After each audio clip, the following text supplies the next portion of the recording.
And then especially that's something in golf, especially when you've got so much time between shots. You've got so much time to think about the shot that you hit or didn't hit, or the work that you have done or haven't done, or feeling like a bit like a fish out of water. That's what makes golf so challenging compared to other sports. It's fascinating you should bring that up, because in the 90s, I got to know Ernie Els very well. I covered the Sunshine Tour, and he was a huge rugby fan, and is.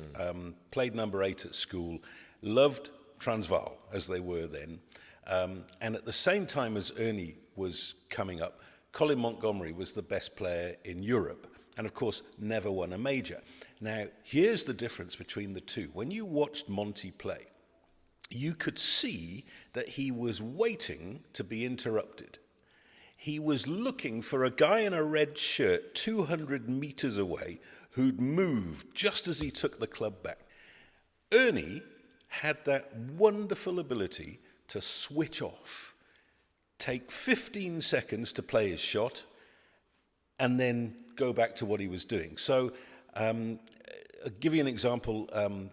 When he won his first $1 million, Yes. I was walking with him, and I've never seen in the flesh anybody strike the ball the way that Ernie did that day. The sound of the ball off the club was quite wonderful. And he just hit a shot into 17, probably on the Friday. And it was before they'd remodeled 17 and put it out into the lake.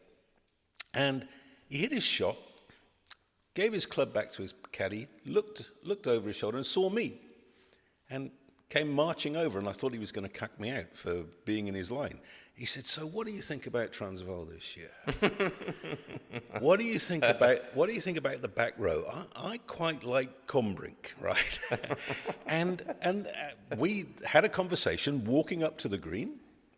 I then left him alone. He went and made the birdie putt and carried on. And that was an example of why he was a great player. He had the ability to turn on and turn off. And I think if you look across all sports, the people who can do that are the ones who really excel.